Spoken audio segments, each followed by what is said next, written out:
Right. Good afternoon, everybody. Thank you for joining us for today's speaker series. My name is Stephanie, and I will be monitoring things here on the back end.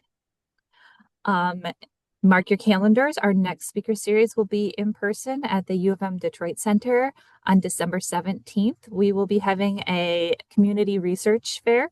So a bunch of the researchers from our center, the research coordinators, will be giving presentations. There'll be resource tables and other information. And that's December 17th from 10 to noon at the U of M Detroit Center. If you have questions or comments during this presentation, you can either put them in the chat or you can put them in the Q&A, and I will be looking at them throughout the presentation. Towards the end of this event, I will be sending out an evaluation. This is our first time using the RedCap forum as our evaluation as to collect the results. So hopefully, fingers crossed, the evaluation will work well and we can keep that format for the rest of the time. And going forward, it's my pleasure to introduce Dr. Natasha Nemmers. She is a postdoctoral research fellow at the Institute of Gerontology at Wayne State University. She earned her MS and PhD in gerontology from the Department of Human Development and Family Studies at Iowa State University. Drawing on her early experiences as a direct care worker, Dr. Nemmers' research centers on living arrangements, caregiving networks, and care transitions among older adults with cognitive impairment or dementia who reside in the community. With that, Natasha, I will turn things over to you. Awesome. Thanks so much. And you're able to see my screen, right? Correct. Okay, perfect. Okay, well, thanks so much, Stephanie, for the introduction. My name is Natasha Nemmers. I'm a postdoc at the Institute of Gerontology at Wayne State. I'm also a Rec Fellow at the Michigan Alzheimer's Disease Research Center. And today I'm excited to talk about aging in the right place, when to stay and when to move. These are often difficult decisions that families face, whether to stay, whether to move. It's deeply personal, often emotional, and rarely is there ever a clear-cut answer on how to go about this. But my goal today is to hopefully give you a framework for thinking through these decisions, share what research tells us, and to provide some practical resources. So just briefly, I want to share a little bit about my background and how I got into the field in the first place. So when I was in high school, and this will tell you my age, but when I was in high school, I'm from a really small town. And so your options for work were to work in your local nursing home, local grocery store. And honestly, I chose to work at my local nursing home because it was closest to my house. And so I started off as a dietary aide, and because it was such a small community, I was able to actually work in a lot of different departments. And so I was also an activity director's assistant and the HR director's assistant. So this meant that alongside providing the meals and getting them prepared, I was answering the phone calls, putting up the bulletin boards, doing bingo with the residents. And before I graduated high school, I got my CNA license, and that meant that I had 8 to 10 residents on my hallway. I was helping them with their basic activities of daily living, so eating, bathing, dressing, toileting, all those good things. And when I went to college, I thought I shut that chapter of my life. I was like, okay, well, I'm done with that. That was just a job.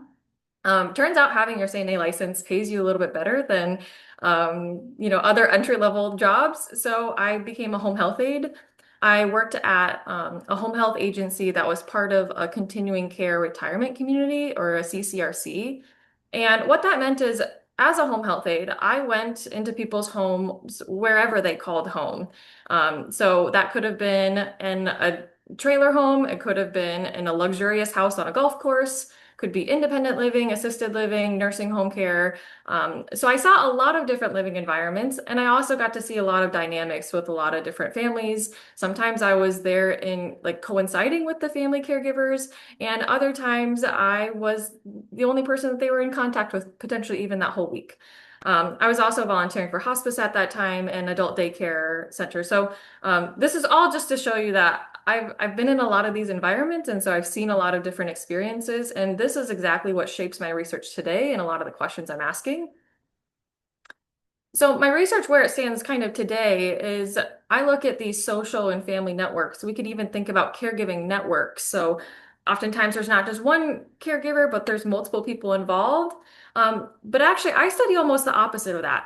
When you don't have anybody, when you have a lack of those people in your life, how does that shape one's health and well-being in the care transitions of not only the older adults themselves, but also their care partners? And so when I think about aging in place, so staying in your homes and communities, sometimes that's not possible. So how can we make that transition, even if they have to move, as smooth as possible for everybody involved? And so I have two kind of sub bullets under this because I focus a lot of my attention on people who are kinless. And by kinless, I mean those people who have no relatives or no family members, especially when they don't have a spouse or don't have a child. And sometimes in that definition, we include other people like siblings or other extended family.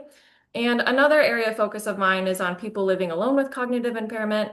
I just wrapped recruitment on a study interviewing older adults with cognitive impairment and their care partners. And so we're digging into that. So I'm not going to be talking about that exclusively in this talk, but I'll be kind of sprinkling it in here and there. So I'll be drawing on my hands-on experience as a caregiver myself, and also those interviews I've had, but also large national data that I've conducted.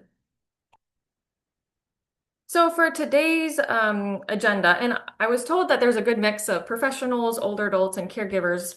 And feel free to put in question, comments, stories, extra resources that you've encountered in the chat. I won't be able to see them until the end here, but feel free to put those in. But where we're headed for today's talk is first, I'm going to be saying, like, what is aging in place in the first place? What's the definition and why does it matter? Why should we care about it?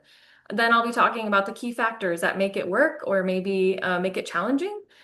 Then I'll be talking about when is it time to consider a potential move.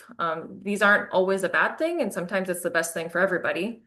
And then understanding different care options, so long-term care options, how to finance these things. And then if you are a care partner or caregiver, your evolving role, even after you move, oftentimes your role doesn't just stop. It's just, altered in some way, and you're still providing care just in a different capacity. And then I'll end with some resources and support for your journey along the way. So I hope that, regardless of if you're a professional, older adult care partner, you'll find something meaningful out of today's talk. So, what is aging in place? The definition is ability to live in one's own home. And I love that this definition keeps going further, not just your own home, but also in your community. And I also like to emphasize that it says safely, independently, and comfortably. Um, safely without constant risk of falls and injury, independently with appropriate support, not just isolation, comfortably. So thinking about quality of life and not just survival. So this isn't like you have to stay at home, but you get to choose to. And all of these factors are in play when we think about aging in place. And so, why is it important to age in place? Well, a large majority of people want to age in place.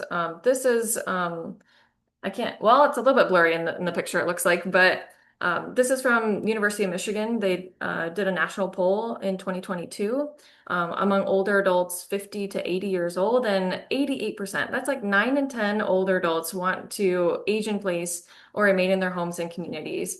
I'll also say I just attended the Gerontological Society of America conference, and when I was searching aging in place, 109 results popped up. So this is a really key topic that a lot of people are really interested in and concerned about and thinking about. And why do older adults want to stay in their homes? I do a lot of interviews with people living alone with cognitive impairment, and the number one thing they tell me right away is, I get to do what I want, when I want. I don't have other people bugging me and telling me what to do. I know exactly where I place things. So I think the number one reason why people want to stay in their homes is to preserve their independence. They have freedom over their own schedules. They can choose their meals, manage their belongings. They have privacy. That's something that's appealing, especially in an individualistic society. Home is also comfortable and familiar. These are places where, you might have lived there your entire life. You've had children there, grandchildren come visit. And so you have all these memories associated with this place that you spend a lot of your time at. Also, they want to keep their community connections. When I'm doing these interviews with care partners, especially for someone who's living alone, I'm not just talking to a spouse or a daughter, oftentimes I'm talking to the neighbor and the friends and the extended family. And so I think it's also important for them to stay in the community that they're familiar with too. And then oftentimes it's more affordable than other alternatives. Not always the case, but adding in a grab bar is much cheaper than moving to a whole new location sometimes. We'll talk about this a little bit more when we get to home modifications, though. And yet, um, we know so many people want to age in place, yet only a small amount of American homes are aging ready. And by aging ready, I mean with a step-free entryway, a bedroom and bathroom on the first floor, and at least one bathroom accessibility feature like a grab bar. So there's this gap between what people want and what those homes can actually support. Um, and that gap is what we're going to be spending our time talking about today. Like how can we close it? When can we close it? And when do we need to acknowledge that we can't quite, bridge the gap between what we want and what's available to us? Something else I want to just highlight is where people are actually living. And on the top, you can see most older adults do not live in nursing homes. This is something I hear often is that, oh, all older adults live in nursing homes. It's actually a very, very, very small amount. Less than 5% of older adults live in nursing homes. You can see in the pie chart, I'll kind of direct you to different colors. So the majority of people do live with a spouse, almost half, it's about 42% live with a spouse. And then we're looking at about a quarter to one third people who live alone in that gray part of the chart. And then other people are living with family, but really a small, small, small amount are living in nursing homes itself. And then also because my work is on living alone, I will just tell you a little tidbit that that section that we're seeing of people living alone, 27%, another quarter of that are people who live alone with cognitive impairment as well. And that's something we also need to be cognizant of in terms of how can we, keep them in their homes and not let them transition if they don't need to quite yet. And so I'm going to now be talking about a few of the key ingredients that it takes to age in place, some of the things that make it work. And so thinking about the person, the place, and the support network, and these all kind of have to interplay and connect for these to work well. And if one is kind of weakened, then the other things kind of have to compensate. So I'll talk about each one by one. So thinking about the person or the individual factors, so can the older adult safely manage their daily life? So thinking about those activities of daily living, eating, bathing, dressing, toileting, also those instrumental activities of daily life, so cooking, managing medications, banking, getting groceries. Can they do all those things? Also, is there cognitive impairment or mobility impairment? Can they, move in and out of their home? Can they get in and out of their bed? A major issue is falls. Falls are the number one reason why people are, going to the emergency department and have to move in the first place. So are there fall risks? Um, and then I'll just also just thinking about the affordability of staying in their home. Can they afford it? So there's things like mortgage and rent and utilities and taxes, and even just thinking, we live in Michigan, the snow is coming and snow removal. And so can you afford those home repairs and other safety modifications? And also, if you are going to bring in home help, that is costly too. So those are a lot of the different things that we have to factor in terms of costs. And then the last one here is can they make decisions and plan ahead? So some of this also has to do with their own agency and personality. Are they planning ahead? Is that something that they're thinking about? Have they communicated with their care partners about these things? Again, I've done a lot of these interviews and especially people with no family. So say they're never married, they're childless. I have noticed that it seems like those individuals are actually more inclined to plan ahead and think about where they're going to live in the future. Not to say that those with children or aren't having those conversations sometimes, but sometimes there is this assumption that, oh, my daughter will take care of it. Oh, my girlfriend will take care of it. And sometimes they really are. Even if they live far away, they do know exactly what they want. But sometimes they're not really quite aware of what the challenges are and what they're thinking and planning. So I'm just I guess my message here is just have these conversations with the people in your lives, and also just thinking about if you have cognitive impairment, if they're further along, do they understand their situation? And then having those, not only just those legal documents, so like advanced directives, but also just having those conversations about where you want to live. I think sometimes we miss that. We just think about the death directives, and we're not really thinking, well, if I can't stay in my home, like where am I going to live actually as well? So thinking about that. And then thinking about the place. So thinking about inside the home, like can I navigate it safely, or is there, clutter along the way? Can I walk around? Are there fall hazards? So stairs are a big issue. Bathrooms are such a big issue because it's slippery and there's things going on there, even like lighting. And then can home modifications be made? If you're in a rental, sometimes you're not allowed to. So just making sure that you're asking if that's allowed. And then affordability. Some of these home modifications are easier to implement than others, and I'll talk about that on the next slide. And then outside of the home, we also need to be asking questions like, can they access services? So the grocery store, the pharmacy, doctors, are those, within reasonable distance? Is there transportation available if they can't drive? Is there public transportation? And then is that neighborhood safe and walkable? Like, is there cracks in the sidewalk that could also cause a fall? Just thinking about those extra things are also important. And so I have here a list of home modifications. And on the left-hand side, I have these like quick fixes or maybe like some small wins, something that you could do that's relatively cost effective. So just getting rid of those throw rugs on the floor or tacking them down or getting rid of some of the clutter, especially in hallways. Adding night lights or even motion censored lights when you get up and walk from your bed to the bathroom. Um, Things like non-slip mats in the tub and the shower. Adding in a grab bar. And then moving frequently used items where you can reach it. I helped a quadriplegic man, and in his kitchen, all of his plates and his forks and his spoons were down below, in like these bigger drawers. He didn't have anything up above. But whatever you can to not have to reach or use a stool, because those are fall risks. Those are helpful. And even just adding some contrast tape to like stair edges or where there's like bumps in your flooring, that can give you like a signal of, oh yeah, there's kind of like a change here and you'll have to step over that. But there are some bigger modifications that are a little bit more costly, but adding those grab bars, a stair lift for those stairs, a walk-in shower rather than having like a lipped tub, widening doorways. I think it's like, well, I guess I shouldn't say. I think it's like 32 inches or something. You're making sure that the doorways are large enough, not only for your walker, but for a wheelchair potentially. Just improving the lighting throughout the home, and then emergency alert systems, lever style doors. So maybe not something that's super easy to do, but things to be thinking about. Or if you're thinking even about downsizing, you can think about, going into like a move-in ready place where you don't have to add these things.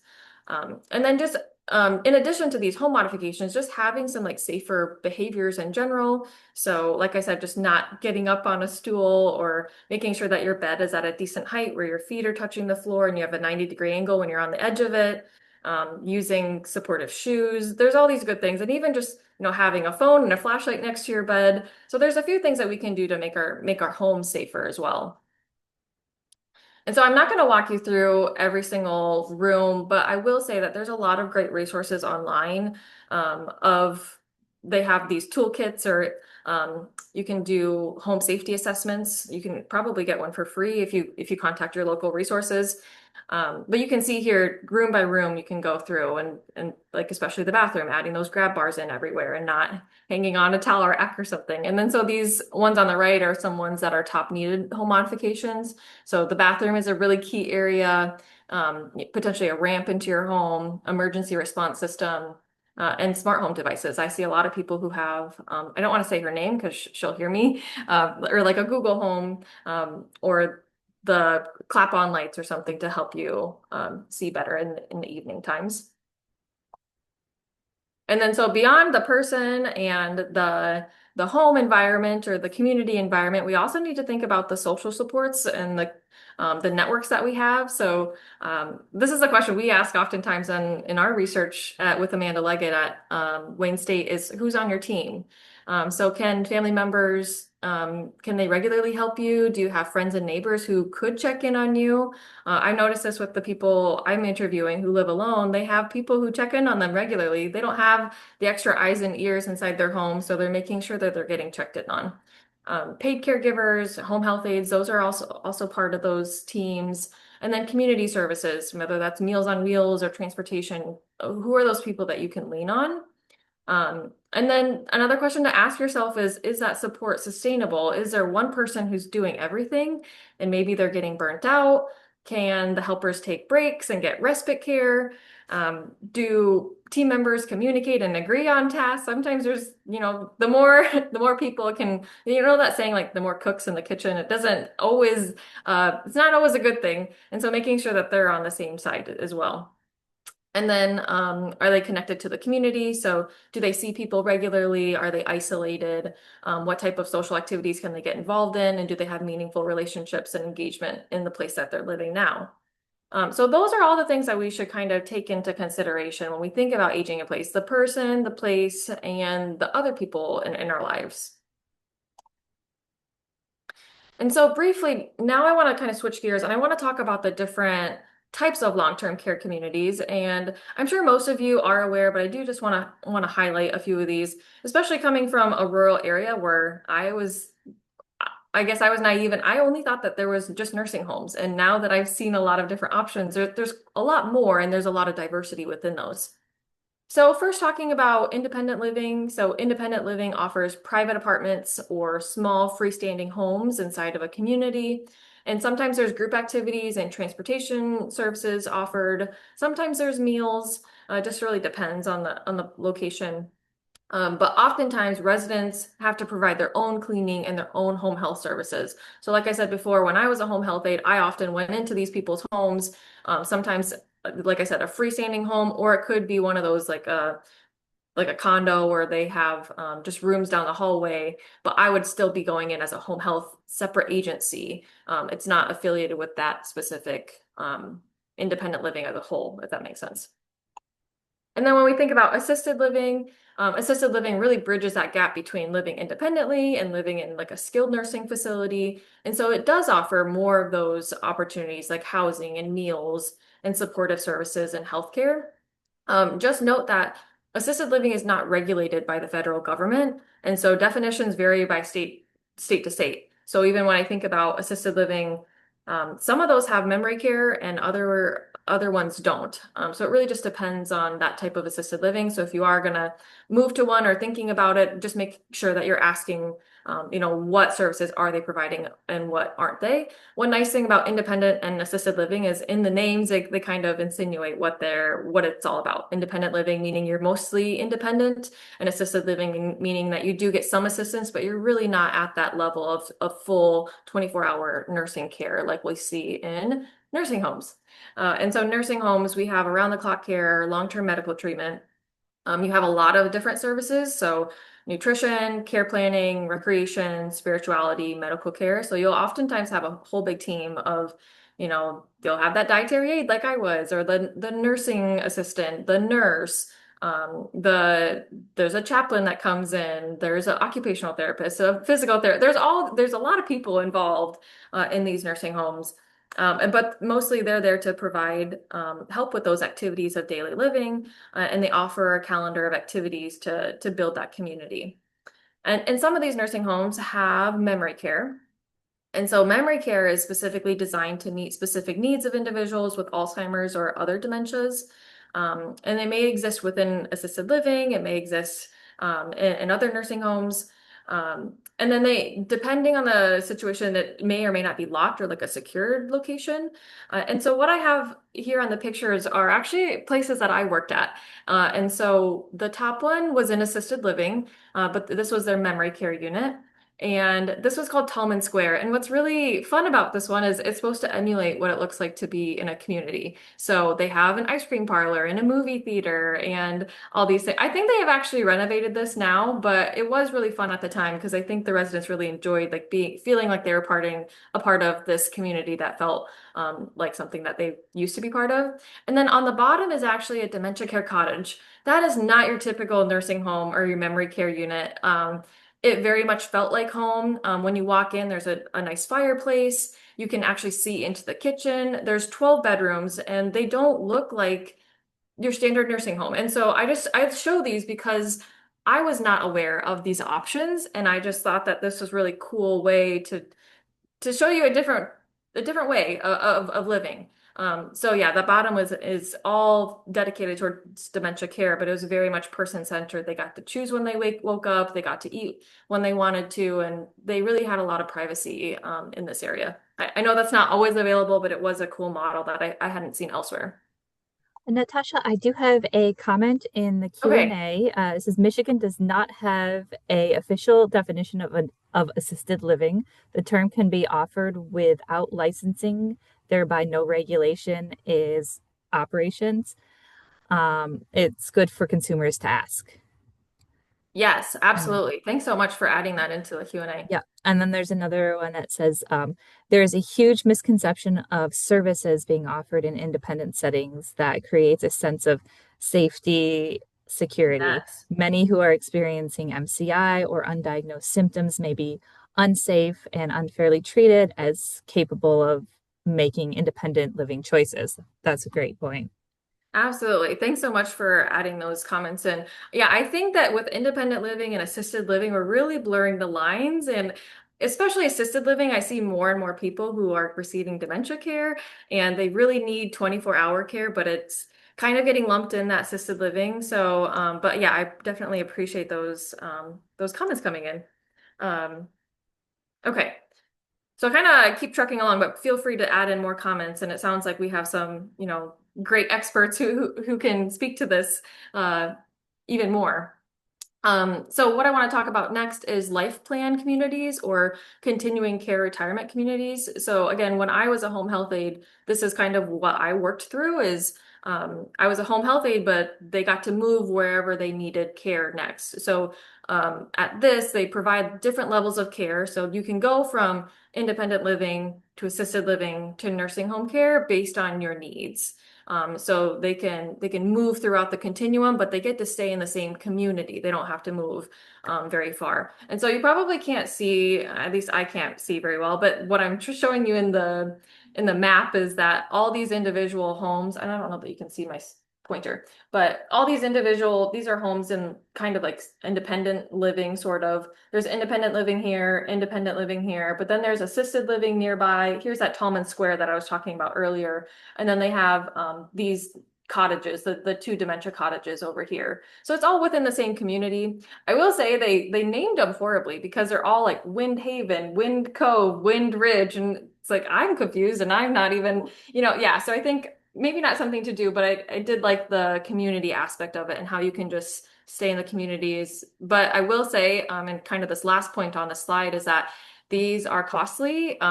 You oftentimes have to pay an entry fee, and then after that you have monthly fees. So it's a good option, but I will say you have to plan ahead for these things and think about the costs. And so actually on this next slide, I really like this kind of diagram because it really shows you a lot of the different options. And so if you orient yourself to the left-hand side on the y-axis, we see the costs from low cost to high cost. And then on the x-axis or on the bottom, you can see from least supervision and care to most supervision and care. And so you can see that some of these like home health or in-home senior care, home health in general, or that CCRC, that's a really wide range from cost and supervision. Because like I said, when I was a home health aide, sometimes I was just there to, take out the trash and help them with their dishes or just be a companion. Other times I was doing every aspect of their activities of daily living, helping them shower and bathe and eat and all those things. So you can see with the CCRC, what I just talked about, you can move for those continuums. So you can go from not needing hardly any care to needing all of your care. I think we talked about most of the other ones, and I think these are retirement communities and senior apartments are pretty self-explanatory. I guess the only other one I wanted to maybe mention is hospice. Hospice isn't necessarily a location, it's more of a service, but sometimes there is a location. So when I was a home health aide, there was, or not a home health aide, when I was a hospice volunteer, we did have a hospice house. So just something else to keep in mind for different options. But I think we talked about most of the other options. But I just want to show you that there's a diverse array and that there's not just nursing homes, but we do need to kind of plan ahead for those things. Hey, we have another question in the Q&A. Are there any plans to develop intergenerational living communities with homes appropriate for both older adults and midlife and younger families? That's a great That's really question. great. Yeah, I would love to see more of that. And actually, when I was at the University of Northern Iowa, there was a model where students got to live in the independent or assisted living, and they would get a discount for, they would have to lead the activities, but they got to live there for free or at a discount. I would have personally loved that because they sound like that would be great neighbors. You wouldn't have parties down the hallway or something, but I haven't seen that. Specifically done in Michigan, or I haven't necessarily looked, but those would be awesome options. When I've interviewed people living alone, some of them do say like, I don't necessarily want to live in a 55 and up location. I want to be kind of, with intergenerational people. I want to be with, children and people of other ages. So definitely something to look into. And I could look into that as well, but I haven't personally um, seen anything here in Michigan. But again, I could probably look. That's a great question, though, and I'd love to see it.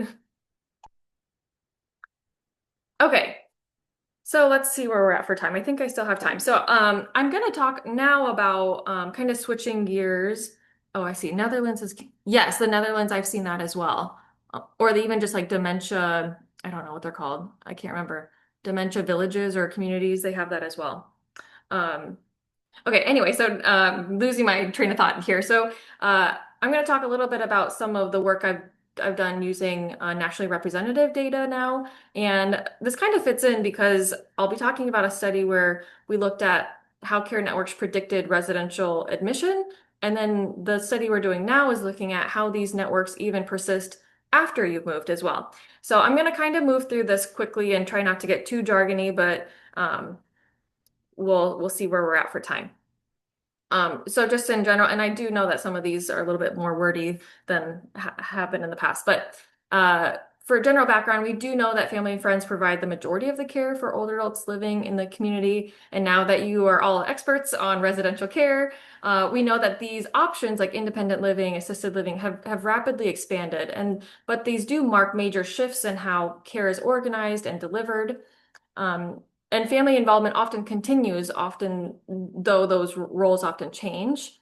And so this is a paper that we published last year in Innovation and Aging, talking about, we did a survival analysis predicting residential care admission based on these care network characteristics. And so I'll talk about this a little bit on the next slide. And so before the move, and what we found is that transitions often begin when care needs exceed what's manageable in the home. So thinking about you needing medical care and you needing mobility and self-care tasks, or maybe those networks have to they're kind of mobilizing for them to, make it work in the community. So that's kind of what we found.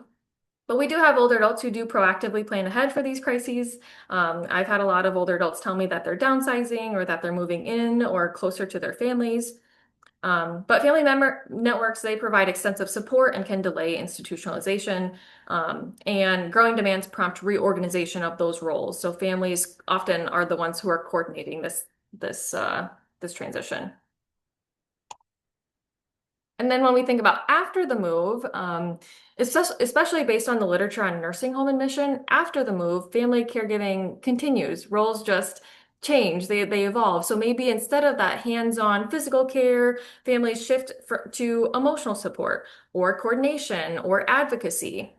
They may monitor quality and communicate with staff and identify concerns. And so this is particularly true in those independent and assisted living settings where resident autonomy is supposed to be emphasized and informal support still plays a major role alongside these formal services.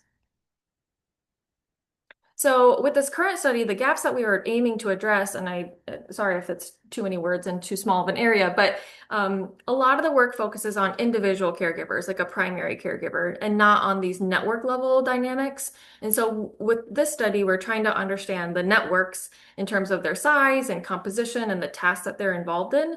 And then again, just not only an emphasis on nursing homes, but also emphasizing that people are moving to assisted living, independent living, and other types of senior housing. And so with this study, again, we're looking at network size, the composition, like who's helping them, like a daughter or a non-family member, and the ta tasks that they're helping with. So those ADLs and IADLs. And so the data that we use for the study are the National Health and Aging Trend Study. So this is a nationally representative longitudinal study of older Medicare beneficiaries over the age of 65. The data that we looked at were spanning from 2011 to 2019. There's an additional file in NHATS that looks at the other person. And so we look at that file to assess who are the helpers who are helping with household chores, mobility, and self-care, etc. And so what we found from 2011 to 2019 is 608 of those individuals lived in the community that then transitioned to residential care or long-term care. And so I'll be showing you some figures here, showing you a time window of 5 years before and 5 years after of when they moved. And so, unlike our first study where residential care was our outcome, this is actually our predictor in a lot of these models. And so, again, not just nursing homes, but we also included a lot of those other options like independent living, CCRCs, senior housing, any type of place that was providing meals and assistance with daily activities is what we included as residential care. And so the time coding for this is 0 is the year that they moved. Any year after is a positive number. Any year before is a negative number. This will make sense when I show you the figures, hopefully. And again, those care network outcomes that we were looking at are care network size. So this could range from, 1 to maybe like 10 even. Network composition, looking at if they had a spouse involved. This study we looked at just daughters, but in the other studies we've done children or son. Non-immediate family, so those extended family members, and non-family, like a friend or a neighbor. And then looking at the task distribution. So are they helping with medical tasks like going to the doctor and medications, mobility and self-care, household tasks like laundry and shopping, and then transportation tasks? And then kind of going back to the count of helpers, a specialist is a care partner who's involved in just one type of care task. So maybe they're just helping out with transportation. A generalist is a care partner who's doing a lot of different things. They're maybe doing 2 or more of those tasks. They're helping with the medical tasks or helping with the mobility tasks. So that's what I mean by specialist and generalist. So in terms of the analysis, how we did this is we ran a Poisson regression for those count outcomes and logistic regression for those binary outcomes, and everything is survey weighted, and so we can get those national estimates. But I'm not going to show you these really big, ugly tables. I'm going to just show you some figures after explaining the sample. And so we had in our sample, a majority of them were older. And keep in mind that these are people who actually moved to residential care. So that's why our sample is a little bit older. Majority of them are female, and then majority are white. Chronic conditions was about 3, and 40% had probable dementia. And this makes sense given that these are people who actually moved.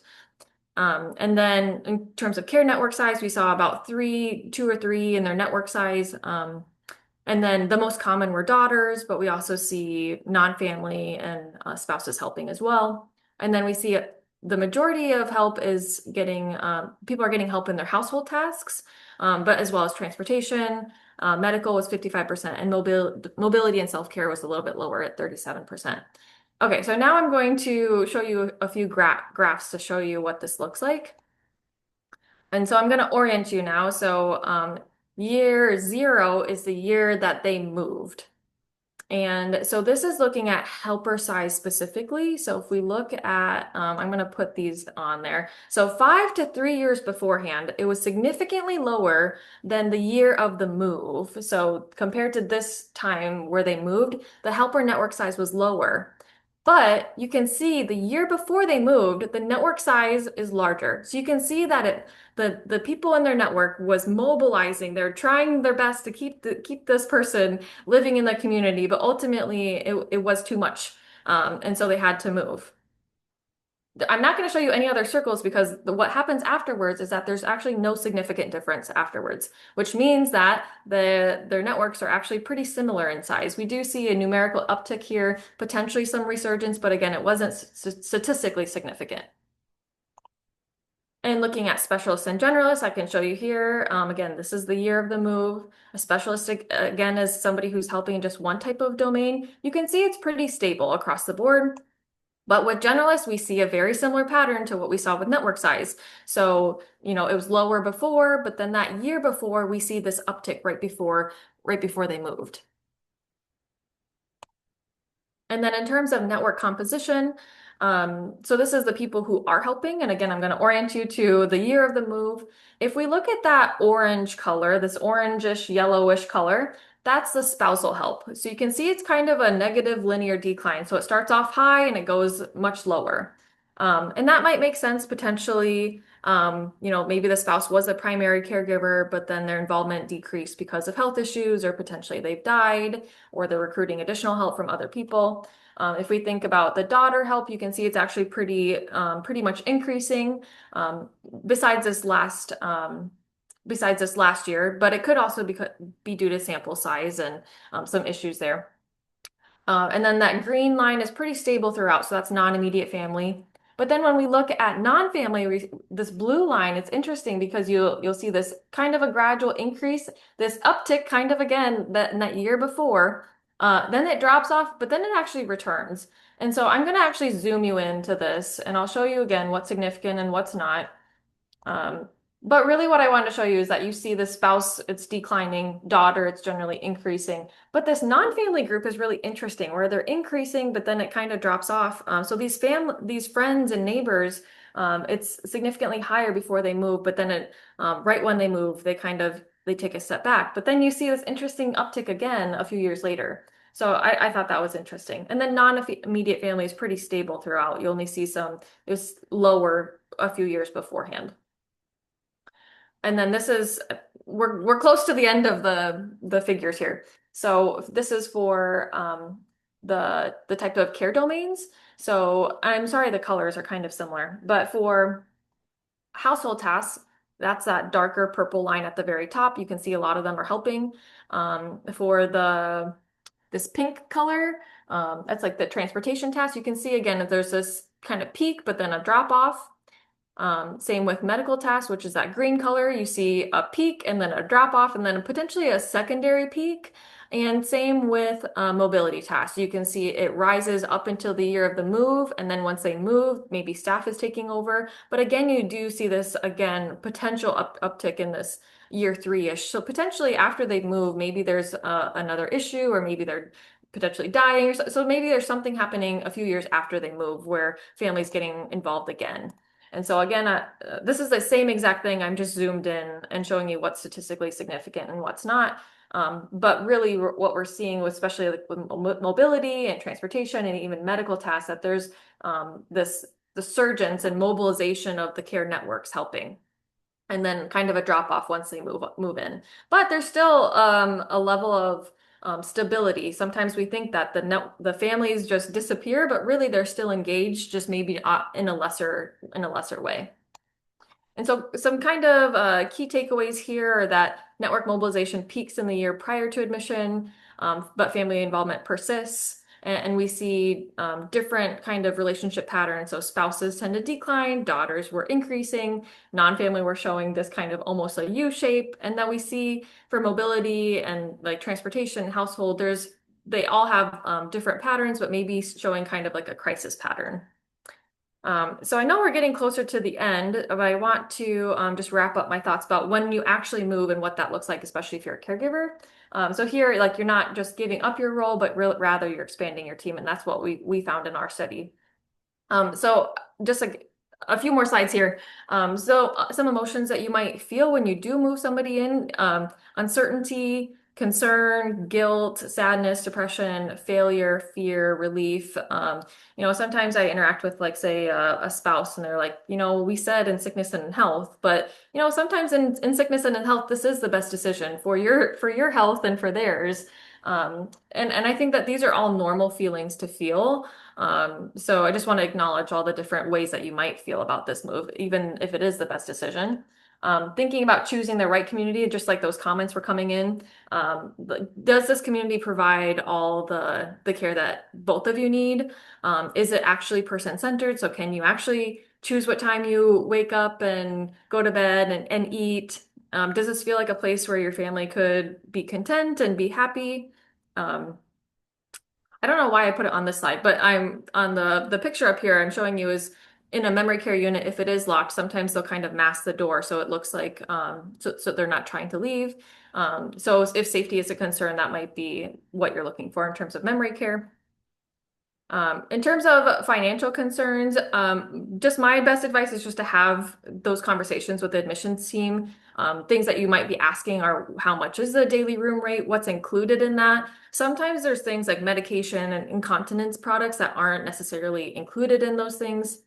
And then if you are paying privately, if money were to run out, would that community accept something like Medicaid? And so actually on this next slide, I have different options. So this is how people typically pay for it as private pay.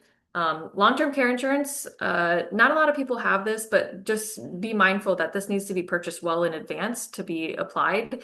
Um, but yeah, health insurance doesn't really cover this. And even Medicare, it only covers a very short amount of stay. So Medicaid is picking up a lot of this. So just thinking about the different types of care talks. Okay. And so again, just we're wrapping up here now. So preparing for that move. So if you are moving your loved one uh, to assisted living or nursing home, just share with the ways that that's worked for you, and maybe bring in photos or set up the room how they would like. It was always helpful for me as a staff person to like, point out those photos and ask them about it, especially if they're having a rougher day. I think that's a nice way to engage with the staff and make that person also feel comfortable. And then also just communicating with the long-term care staff. What I have on the picture here is a get to know me. The Alzheimer's Association has a really nice kind of like I don't know, like a form or a survey that you can say like, oh, like my person, they like to, they'd rather have a bath and they wake up early. They like these type of foods. And so you can fill that out and bring that along with you. And just know that during this adjustment periods for the older adult, expect some highs and lows, especially if they have dementia. They might have, more wandering, more increased confusion, more aggression during this time. And also just be mindful that you can always reassess. If things aren't working out, you can always make changes. But if you are a caregiver, just also, check in with your feelings and give yourself grace. This adjustment is not only for the older adult, but also for you. And just be mindful of why you put that person, why did you move them in the first place? What was going on? Are they safer now? Are they receiving the care that they now need? Was caregiving affecting you and your health and your relationships? And so just kind of remind yourself of why that transition was needed in the first place. And so I have a number of resources listed here. I'm happy to share my slides as well, but this is by no means an extensive list. But that first link, it has a list of resources here in Michigan. ARP, the National Council on Aging, there's a lot of good aging in place resources. Capable is another program where they involve an occupational therapist, a nurse, and a handyman. So I think that's a good program. There's also the Healthier Black Elder Center at the IOG at Wayne State. They're often providing like lunch and learns and things for you to learn. This file of life on the corner here, that's something where if you print that off and you put it on your fridge, emergency responders are supposed to, they're known to be looking for that. So that's helpful. And then I've interviewed a lot of older people living alone now, and a lot of them have a smartwatch. And so if you do take a fall, it actually notifies your family members and potentially even emergency services. So that's another way where you can potentially try and age in place. So with that, I do want to acknowledge that November is National Family Caregiving Month, and so I'm so glad that I was invited to talk and to talk about caregivers and to talk about older adults today. But with that, I'll conclude, and we have some time for questions, I think. So thank you so much. All right. Thank you so much, Natasha. That was a lot of really great information. We do have about 10 minutes for any questions or comments, so feel free to put them in the chat or the Q&A, and I will keep my eyes out for them.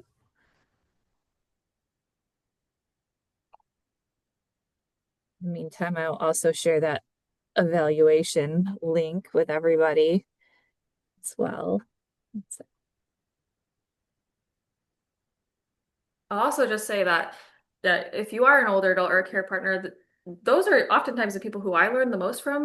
They're learning from their friends or like, oh, my friend and my neighbor is doing this. So definitely talk to your friends and neighbors to see what resources they're utilizing. And always, especially for like those home modifications, reach out to your local area agency on aging or those local resources before you end up purchasing something. Because sometimes those are free or at low cost, or they'll even have somebody, come by and install it for you. So definitely look into those resources before doing it yourself.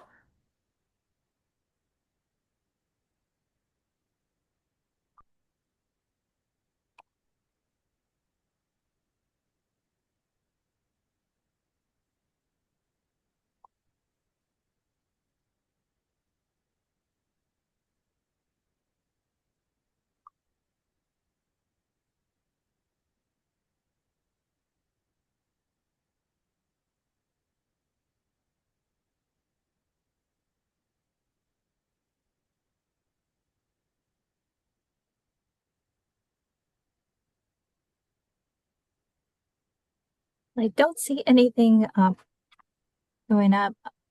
Great information and presentation. Thank you. That's another one says, thank you for sharing all of your research statistics and passion for aging population. All the best luck. Oh, decluttering is a big part of moving. Yeah. Yes, Yes. absolutely.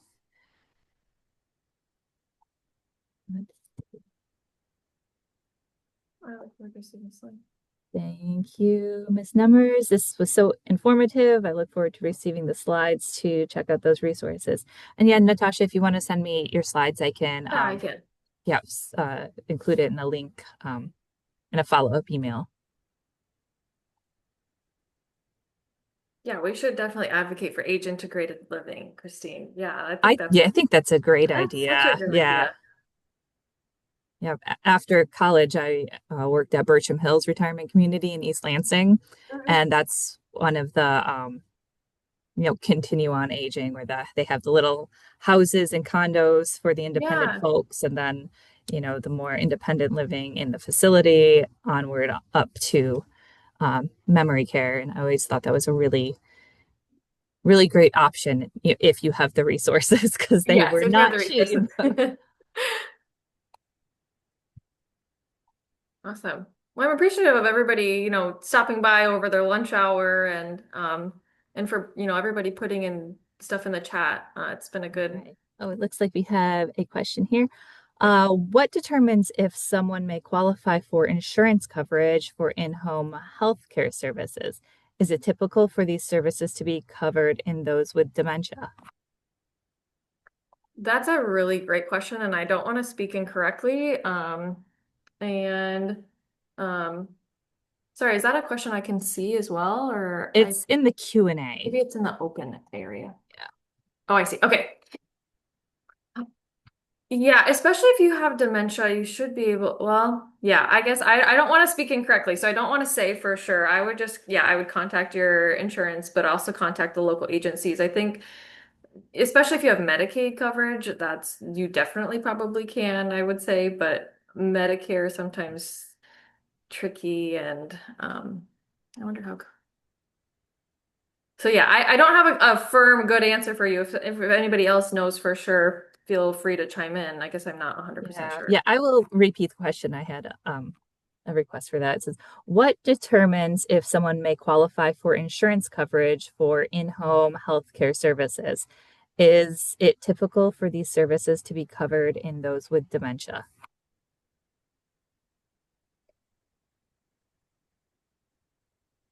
Yeah. Long-term care.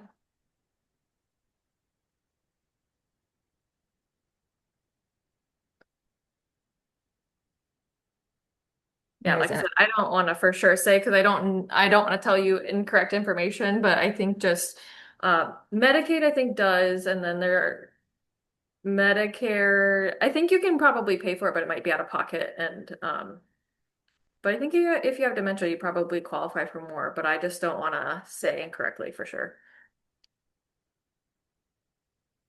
And then long-term insurance provides some coverage for persons with dementia. Home is where they reside. Yes. Yeah, that's right. All right. I see Hannah's question. Um, Unaware how many different long-term care options.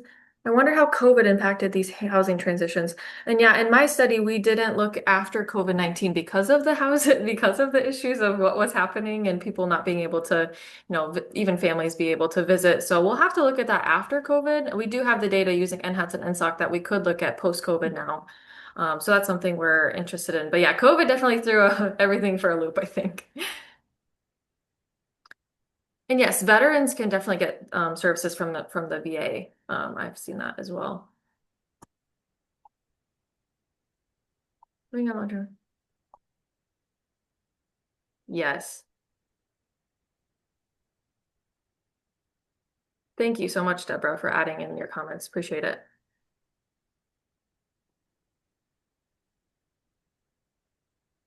All right. I did see one up here that has any suggestions for resident decluttering. I've reached out to several local organizations, but some declined to take furniture, especially dated items. Hmm. No, I think it's just a team effort. If you can, corral your friends and your family. I don't know of any specific organizations that do, but I'm sure there's some sort of volunteer organization that does. Um, And then yeah, I'm sure yeah, furniture is tricky to get rid of furniture, but there's Mhm. other places for sure for clothing and things like that. Um, Yeah. A lot of people who run estate sales and stuff, even though that is pricey, but if it is in somebody's budget, they can end up taking care of all of that stuff and disposing that stuff as well if yeah. you need to get rid of it. hmm And yeah, just starting small. I have a lot of people who I've interviewed that, yeah, they talk about the hoarding and not necessarily intentionally, just, you accumulated a lot of stuff and you don't want to get rid of it. And I understand that. But maybe just starting small, starting off with one room before you tackle a whole house and but no, it's a big undertaking and I understand the struggle there. And yeah, the furniture piece is tough, but I think there's at least the other, getting rid of paper and clothing, there's ways to do that at least. But if anybody knows of any other resources, please share. Yeah. Great questions, everybody. I wish I had all the answers. Nice to be able to learn from each other as well. Yeah, I love that. Yeah. Yeah. All right. Well, I think that's probably it for today. Thank you so much for joining us for today's talk. Please take the time to fill out the evaluation. It will be sent again in a follow-up email tomorrow. And hopefully I can get the slides in there by then as well. So, Awesome. yeah, yeah. Have a great rest of your afternoon, everybody. Thank you.